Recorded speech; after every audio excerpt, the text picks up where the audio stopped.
Assalamualaikum warahmatullahi wabarakatuh.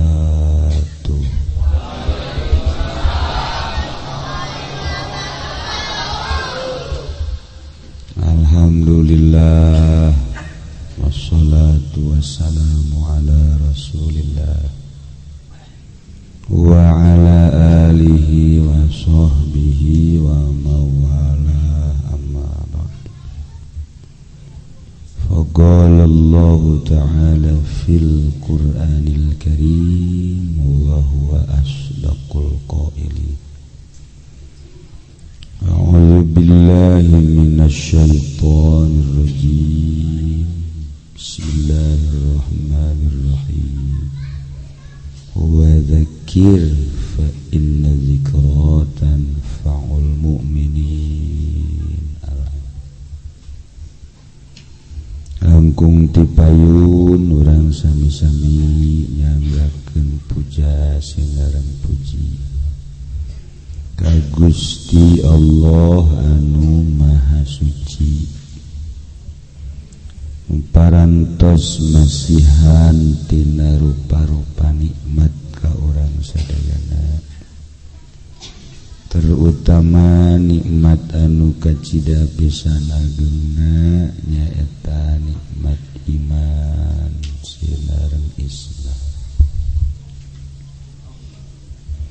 Shalawat sinareng salam mugia dilimpahkeun ka junjunan alam Kangjeng Nabi urang Kangjeng Nabi Muhammad sallallahu alaihi wasallam, katut ka para kaluargina oge ka para sahabat-sahabatna rawuh para tabi'in atsba tabi'in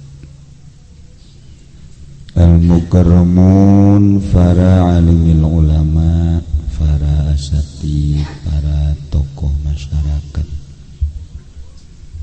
wabil khusus ka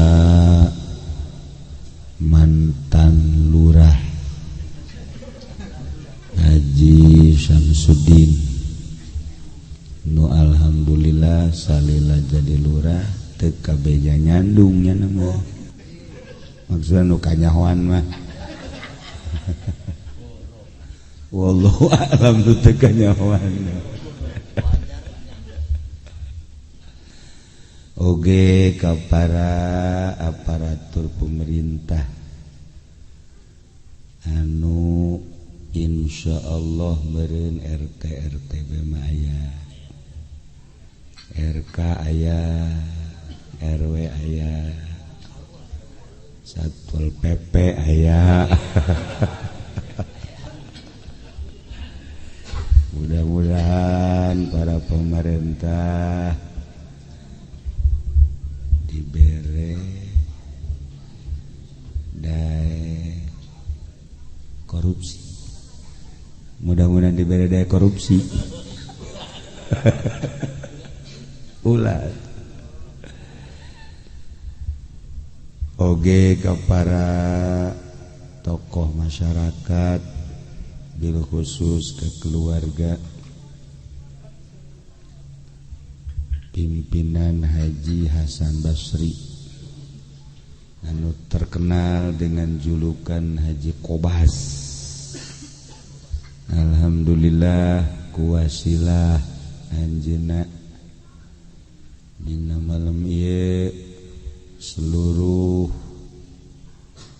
anak incu uyut bao karumpul dalam rangka ngadorong doa ngabesuk ka makolot ka bao ka uyut nu genep tahun anu lalu geus ninggalkeun lembur jati disebut nage almarhum almarhumah nyebutan batur bae moal kebel deui ke almarhum Haji Kobas almarhum Lurah Samsudin almarhum Haji Uting almarhum Haji Supendi bakal pasti jeung lah mudah-mudahan diheula-heulakeun sapeker teu beres sapeker di mana ngahiung kieu sapeker kalayan inayah ti Gusti Allah alhamdulillah urang kumpul di dieu khususna simkuring anu meureun geus sababaraha tahun teu pernah hadir di Jati lantaran memang teu perlu dihadiran urang Jati mah geus kena lempang salempang-lempangna musa bodohnyana beres dek ngaler dek ngidul emang urang Jati mah watekna kos kitu jadi blow on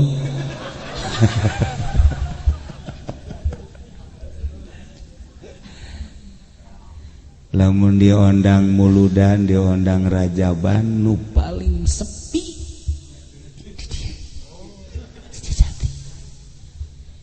tokoh kurang kumaha tokoh pinter kurang kumaha pinter sugih aya di Jati tapi ke agama minim buktina muludan dan 15-an eta ge jeung tiang masjid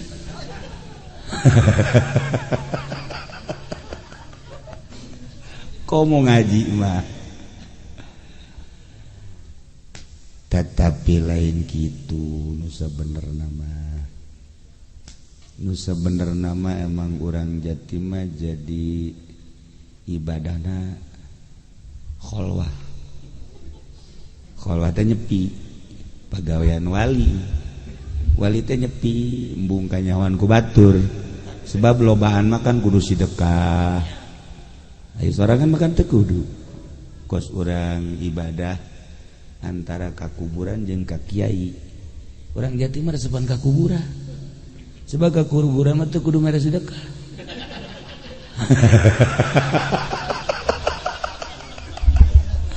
aman cenah eta lah tololna urang Jati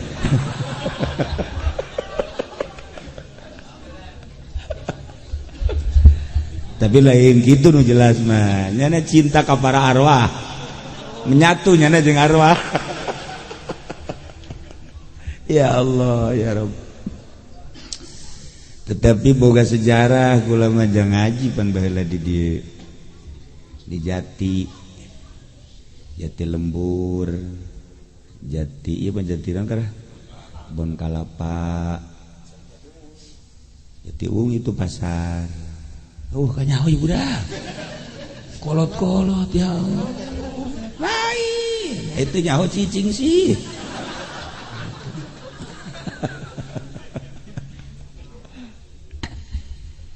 urang lamun nyaritakeun Kabupaten Tangerang tokoh nate urang Jati Pak Ismet urang Jati Haji Ebi yana jadi ketua DPR Jati Haji Enai urang Jati pokoknya nu palinter teh urang Jati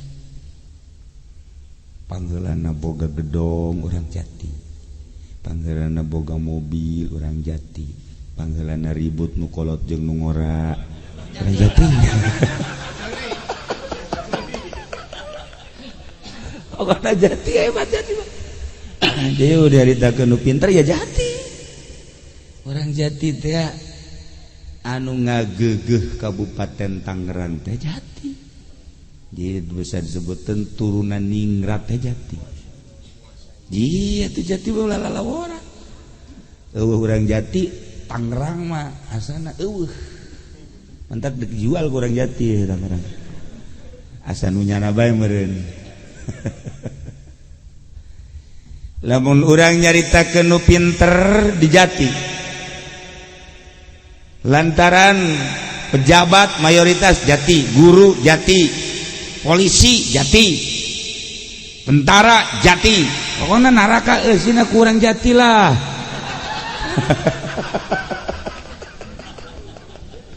Ya Allah ya Rabbi, lamun teu tobat, bila tobat teh surga, ngan tobatnya pan hese. Haji Irwa Samsudin ngadatang ka Kuarican bisa tobat. Jah, alhamdulillah tapi kaderna luis nyana. Asal teu boga duit be mantan mah luis.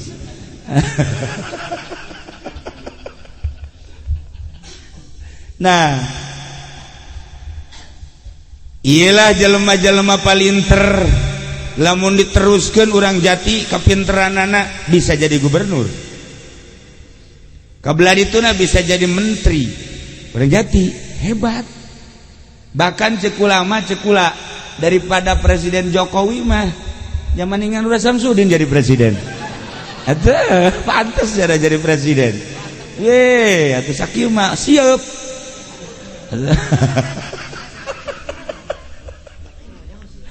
Ayolah hebat orang Jati. Diakui kepinteran orang Jati, kehebatan orang Jati.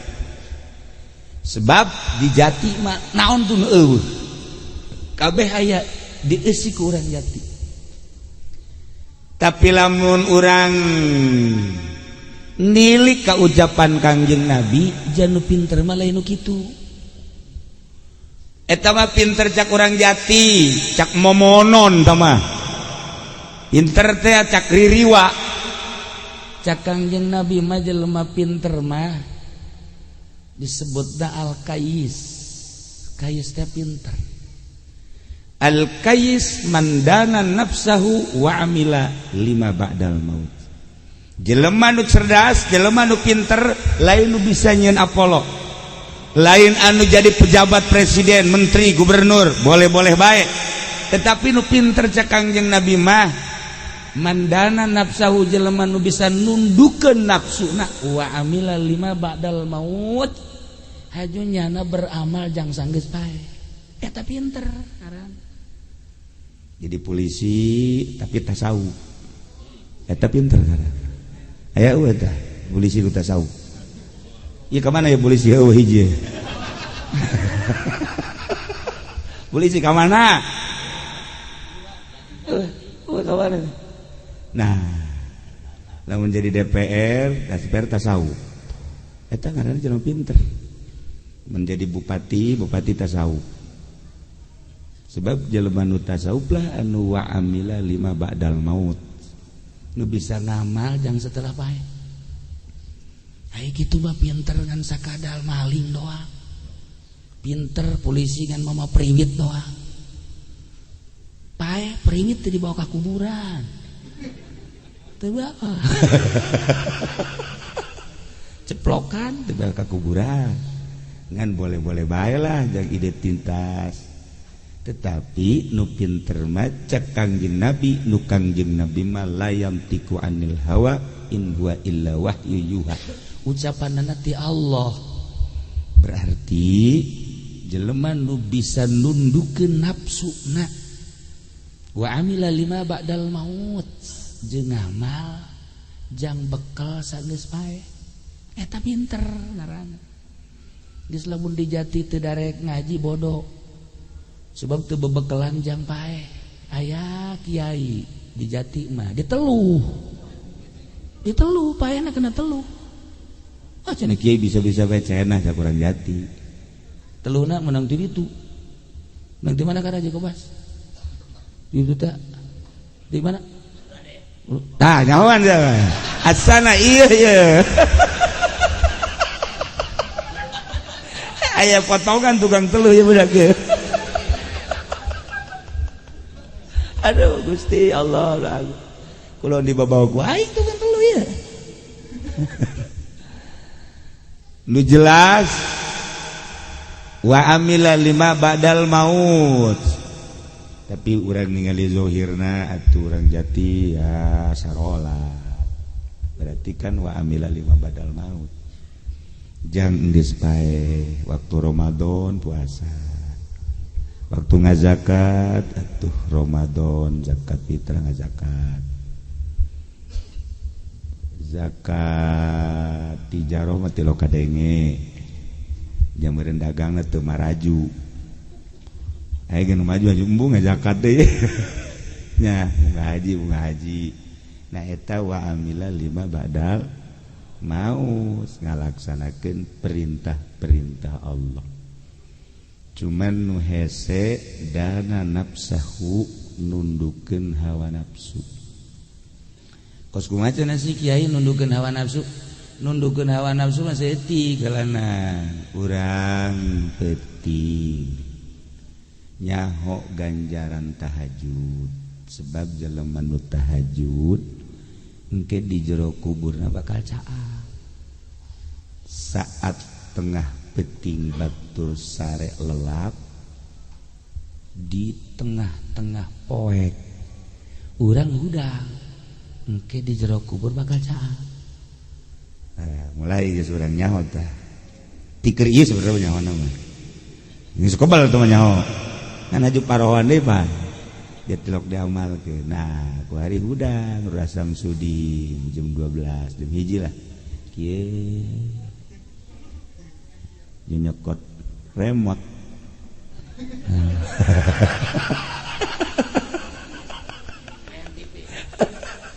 nyokot remote deres bahan mah aja dihirupkeun buku TV teh kieu kurang rame ganti kasetna ganti kaset teh mau tah eta penting hudang eta kira-kira hudang kos gitu mah di kuburan cang apa eta sia nyaho eta goblok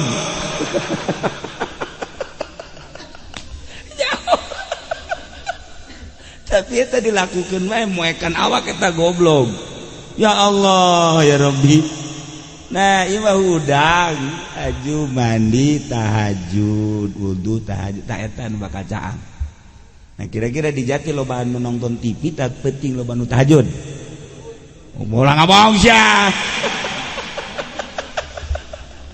ngabong itu dihareupeun aing onam malaikat raqib atid ye catet ya ku aing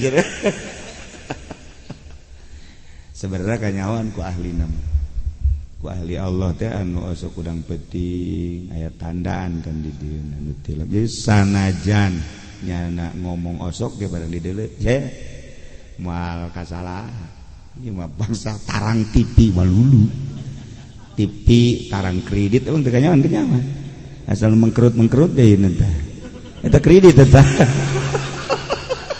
nah ieu mengkerut ya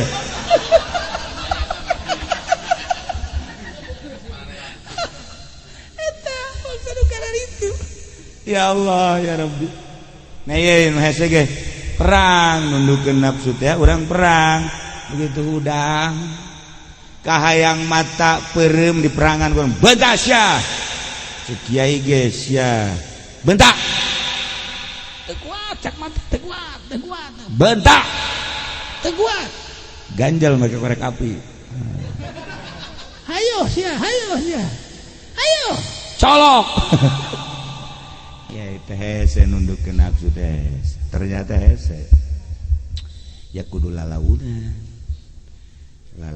teh mimiti hudang bae ke menang dua peting kara kii katilu peting hudang kii ngisang kaopat peting hudang kii ngisang ngagejebur awak di kolom kieu tang perang di nafsu engke pamajikan kalian kaji keur naon ieu kaji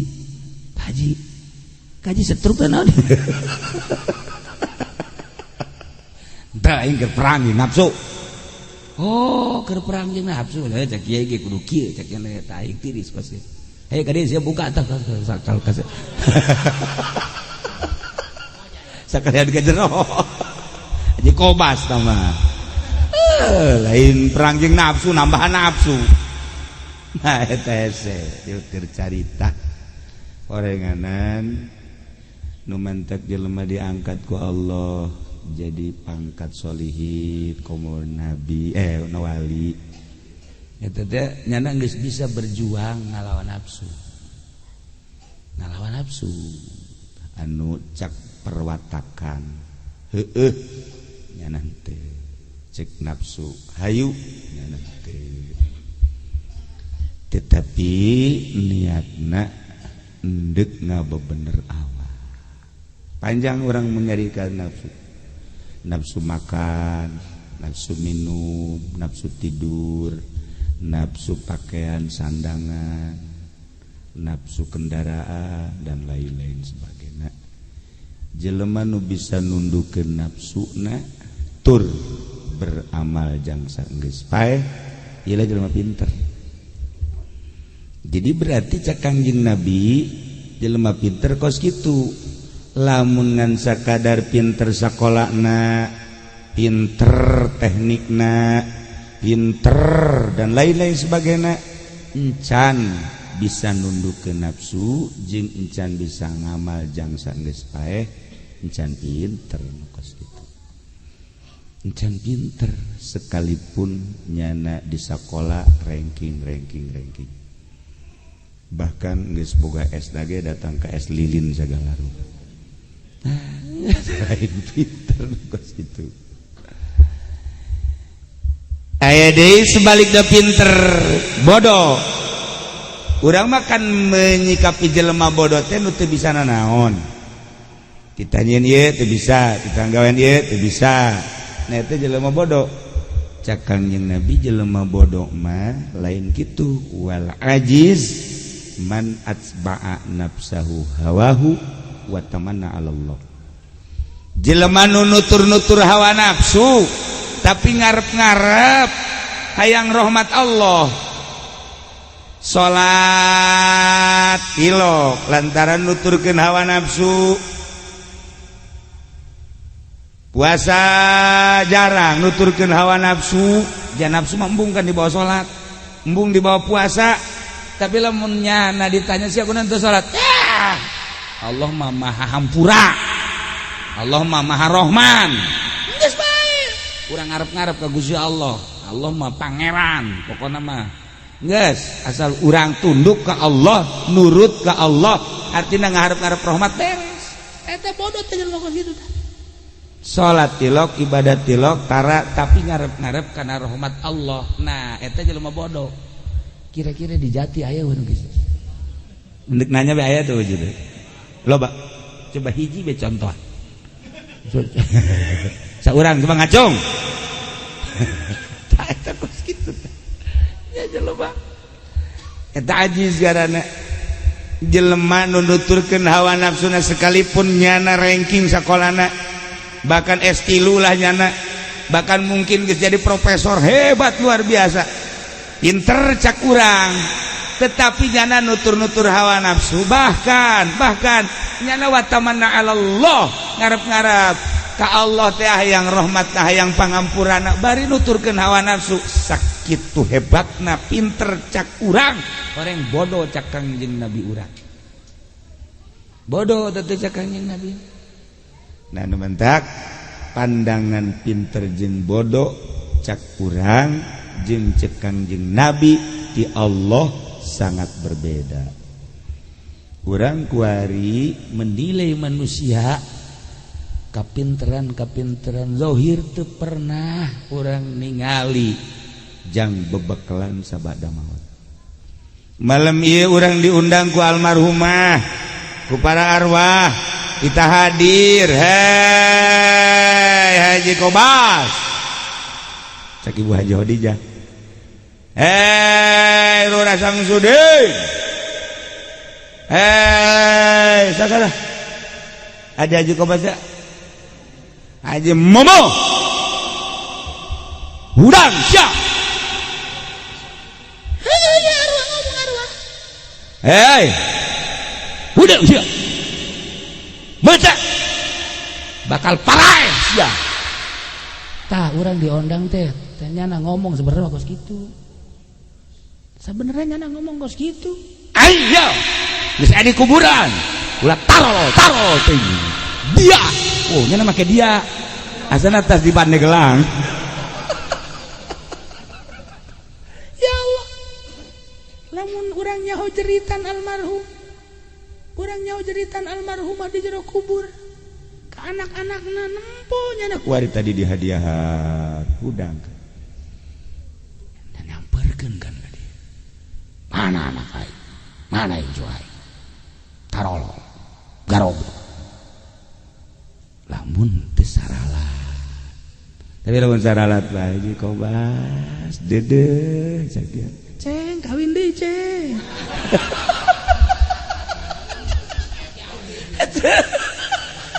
Itu gaya laku cakyana jeung aya keneh mangpaatna. Aya mangpaatna mah ulah ceng. Urang kan bakal pae. Sarua nyana kan nempokeun ka urang. Emang teu jarekan gitu almarhum. Lamun di ilmu batin nu mantap Haju tunduk eta teh aya nyarekan. Arwah teh nyarekan. Guru nu geus maot. Wali-wali nu geus maot emang teu nyarekan. Nyarekan. Sarua Almarhumah, almarhum ka anak-anakna. Nyarekanan lamun urang henteu sesuai jeung agama. Nyarekan nyana.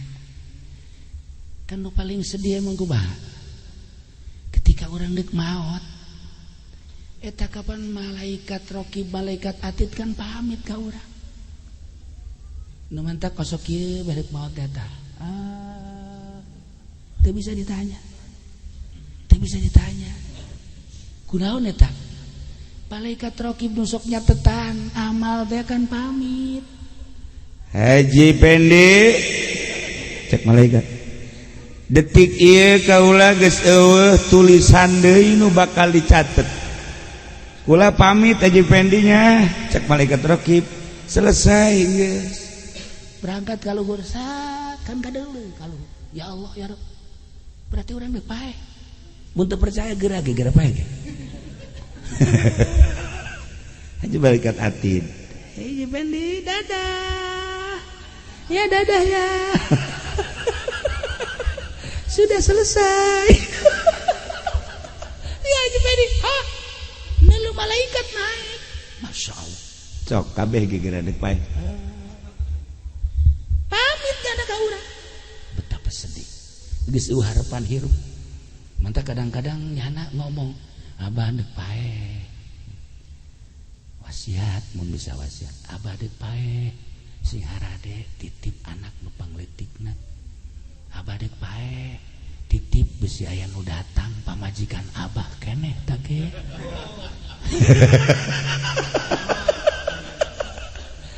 Ulah disasa. Abah, ulah emang besi bayaran di mana? Aya 3 Karawang hiji di Subang hiji. Abah. Terus gitu bae. Hos bae. Bener bae, tebel. Assalamualaikum. Ini istrinya. Istri siapa? Istri Mbak Samsudin. Yang muda. Nah iyalah. Orang ieu sedih sebenarnya ketika ningali malaikat naik ka luhur pamit kan ka urang. Nah iyalah. Lu kudu direnungkeun ku urang. Mantap cek Kanjeng Nabi, wa amila lima ba'dal maut. Beramal jang sanggeus pae. Urang bakal pae. Sekaya Pak Harto, sekaya Ibu Tim, segagah para jenderal jeung para letnan, sesugih saha bae di dunia pae atau derajat menurut Allah, Rasul maot, Nabi maot, wali-wali Allah maot, kiai-kiai maot. Atuh Presiden Soeharto bae pae atuh kumaha RT modar mah. Modar. Tah ieu urang kudu direnung. Bae, urang ningali numburian bentar. Lurak lirik. Malaikat heula pamit. Kakarak ditinggalikeun surga. tinggali ke neraka. Mimitina kan melong muka sahabat karena malaikat pamit ka urang. Ya Allah geus harapan. Geus harapan hirup teh geus eueuh. Nyaho nyana deuk pae nyaho. Nyaho. Percis okos pamajikan deuk ninggalkeun salaki. Kak, ieu mah geus teu kuat kula mah babarengan nya kakak. Yang konon lah atuh salaki kieu na. Kula mah deuk balik beja emak kene abah kene. Pamit. Urang halas Kak. Ya Allah, ya Rabbi sia kunaon pamit geus kula. Geus deuk kawin deui los ka ditu. Kula mah deuk ninggalkeun kakak bae. Ulah kitu henteu baru deuk balik bae teh kana. Pan di nyeri jasa kula. Heuy ulah kitu enggak. Kula mah kaget ka di Kobas. Kiri diajak ka Cisokak kula. Nyaho jalan, jalan anu ih Haji Kobas kok bisa nyawan kieu kula. Horengan aya mantan di ditu.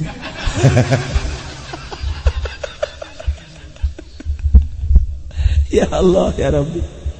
Dailah para jamaah kaum muslimin wal muslimat rahimakumullah.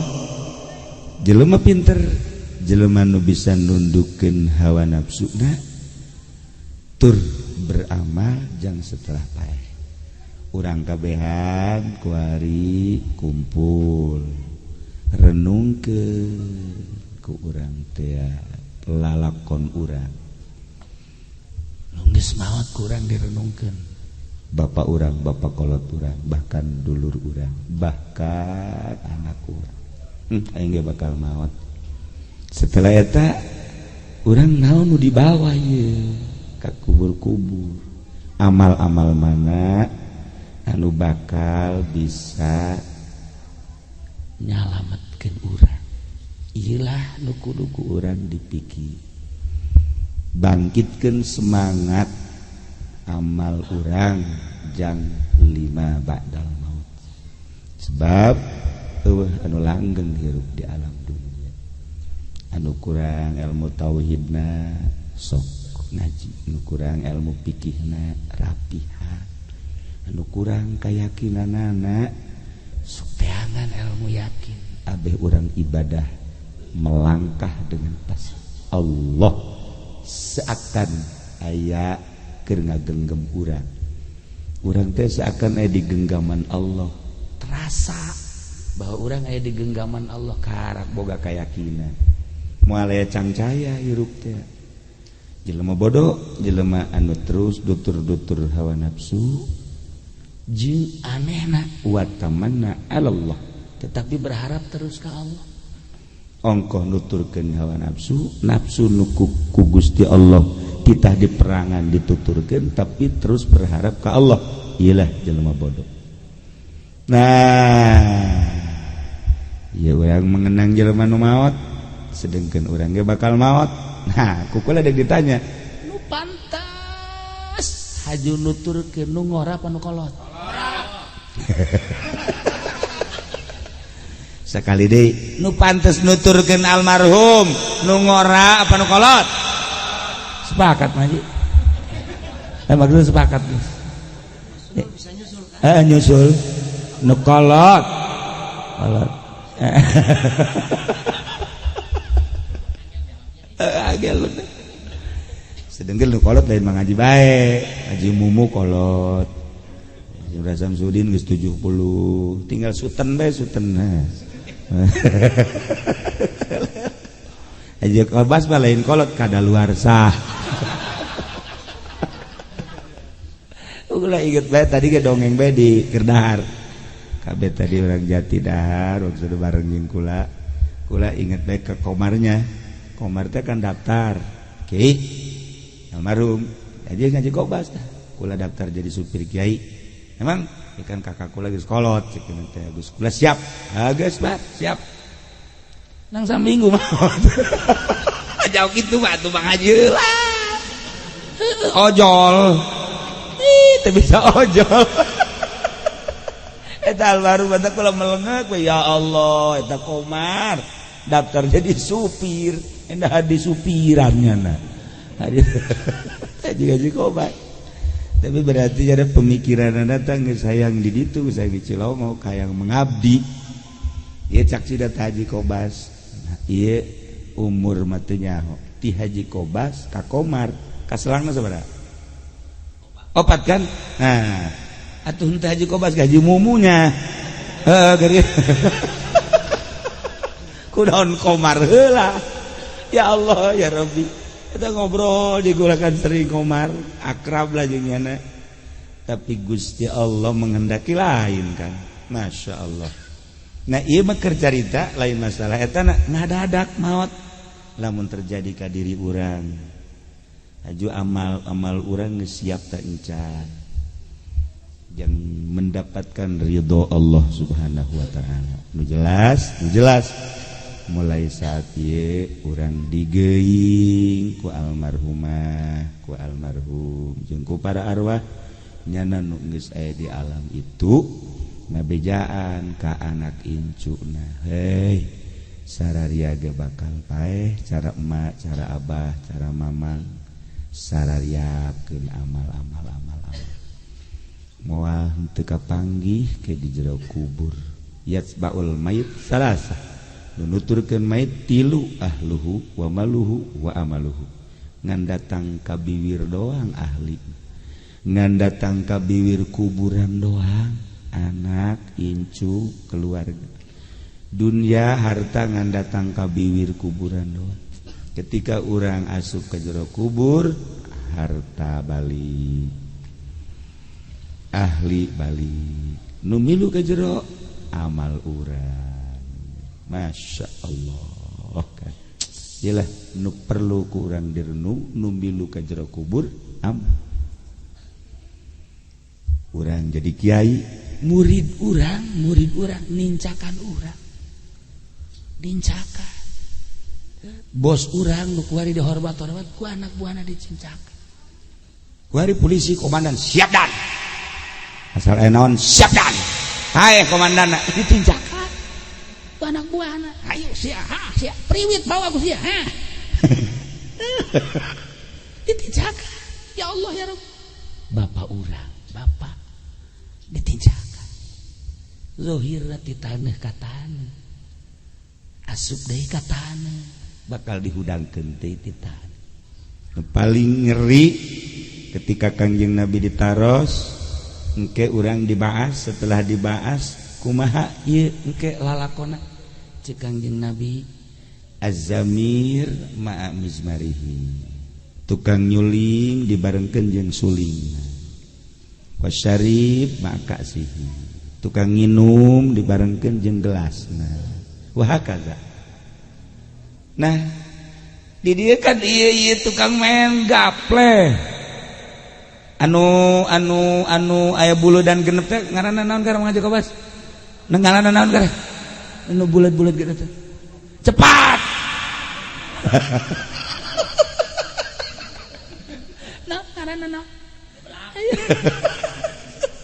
balaknya ada nyawa sialnya saya bosna iya balak genep itu ditarang bakal iyalah urang geri ya Allah ya Rabb berbagai maksiat urang mumpung aya kene kesempatan kuari tobatan urang baheula pernah main remi tobatan urang baheula pernah main gapleh tobatan bisi ka babawa urang baheula pernah ngagitar resep tobatan urang pernah nyuling resep baheula tobatan masih diberi kesempatan untuk bertobat Allah pangresepeun anak ka hamba anu maksiat tapi tobat pangbelu-belueunana ka jelema tukang ibadah asa hebat bae ibadahna teu daek tobat belueun Allah ustad teu daek tobat belueun Allah kiai teu daek tobat belueun Allah Allah mah nu resepeun mah ka jelema tukang maksiat tapi daek tobat nah ieu kesempatan yang urang jati yang orang jati abe Allah teu bendueun tobat bener.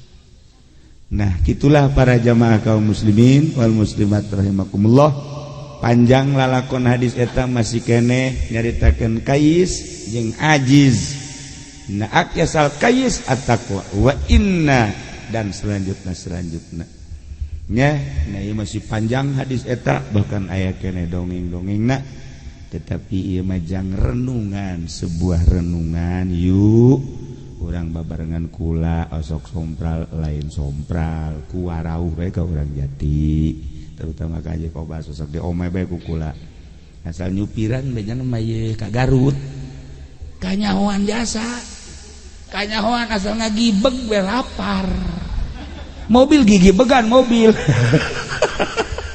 Haji ieu rusak lain rusak tanah mobil rusak kena ada heula tuh kena nganu lega aya sup ka restoran nya geus hawa watakanana kula ge can mangide supir modal kos gincan atuh aya aturan kos rusak bae mobil teh kos rusak teu bisa digas teu bisa teh hebat teh sakela mun digas dedet ji rusak emang rusak teh dedet tapi eureuna di restoran bae asal geus dahar bae cager sorangan teu kudu gowe teu kudu nya mah asal eureun di restoran cager pokoknya penumpang anyar mah nyaho lah nah ieu kula geus teh asa-asa jeung Haji Kobas asa dulur teh lain lalagaan mata komo kuari maju deket kitu kere jeung Haji Momo jeung Bro Samsudin komo kuari masuk kapanggih bae aya poe Minggu kapanggih kan Haji diukna mah wallahu a'lam maksud nya di tukang uduk jabejana aya di ditu ge anu bibirna beureum teh wahun jasa kan kos gitulah yuk urang terus bae salila hirup urang ngaji di mana bae urang pake urang tobat abeh urang babarengan ke di akhirat menang ridho Allah Subhanahu wa taala urang doakeun Ibu Hajah Khadijah khususna umumna sakabehna nu tertulis di dieu mudah-mudahan dihampura dosa-dosana dilegakeun tur dicaangkeun kuburanana dibere kanikmatan kubur ku Gusti Allah urang kabehan mudah-mudahan bisa tararobat tur bisa ningkatkeun ibadah urang akhir hayat urang mudah-mudahan husnul khotimah terakhir ulah dipohokeun abeh di akhirat urang boga syafaat dibere syafaat ulah dipohokeun maca sholawat ka Kangjeng Nabi Muhammad sallallahu alaihi wasallam 7 kali bes sabada sholat eta ulah sholawatna cenah nu mana kieu nu urang resep nu urang resep urang salat nariyah mangga munjiat mangga teh cenah salat Ibrahimiyah ben sok dipake ai salat bagus panjang teuing cenah teh mah kiai nah Allahumma sholli ala sayyidina Muhammad bae geus teh sakit Allahumma sholli ala sayyidina Muhammad make wa ala ali teu cenah kumaha mah Muhammad geus sakitu mah atuh heuh singkat jasa geus moal make wa ala ali pelit jasa teh mah ngan bagus Allahumma sholli ala sayyidina Muhammad wa ala alihi wa sahbihi wasallim eta paling hebat Allahumma sholli ala sayyidina Muhammad wa ala alihi wa sahbihi wasallim lamun endek eta acan nu biasa Allahumma sholli ala sayyidina Muhammad wa ala sayyidina Muhammad bagus paling hebat Allahumma sholli ala sayyidina Muhammad wa ala alihi wa sahbihi wasallim ngan mun eta ta 11 macana nya tengetkeun tah eta 11 tah coba bisa teh coba tuh Mr. Repae je saya budak tidak bisa ya nu bada bae urang nu bisa sholawat sakali deui 7 atau 11 eta engke rahasiana urang teh sindar sholawat aya di Kangjeng Nabi wauhun ke ka urang sedangkan nu dibere syafaatul uzma adalah Kangjeng Nabi geus teu kudu hese-hese deui geus jawan kayak wah iya sholawat sanajan sholat natilok tapi sholawat osok kieu seperti itulah tahkula nah maksudnya supaya orang babarengan di akhirat kan orang yang selamat kabehan mudah-mudahan orang kabehan dibere salamet nah hiji orang dibawa bendera Kangjeng Nabi orang Kangjeng Nabi Muhammad sallallahu alaihi wasallam sakitu bae ala kadar mau izoh dia malam ieu insyaallah ke urang tambahan irah waktu ku dongeng-dongeng akhirat, dongeng-dongeng ahli Allah, dongeng-dongeng numurka terhadap Allah insyaallah ke di lain kesempatan. Amin ya Allah ya rabbal alamin. Allahumma inna nas'aluka husnal khatimah wa na'udzubika min syarril aqibati wa su'il khatimah.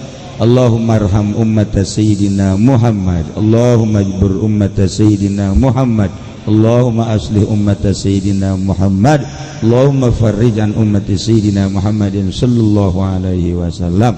Allahumma anfa'na bima 'allamtana wa 'allimna ma yanfa'una wa zidna ilman wa yaqinan wa zidna ilman wa yaqinan wa zidna ilman wa yaqinan. Walhamdulillahi ala kulli hal wa na'udzu billahi min kulli hali ahli an-nar. Rabbana taqabbal minna innaka antas samiul alim wa tub alaina innaka antat tawwabur rahim. Shalli wa sallim ala jamil anbiya'i wal mursalin. Alhamdulillahi rabbil alamin. Wallahul muwaffiq ila aqwamit thariq. Wassalamu alaikum warahmatullahi wabarakatuh.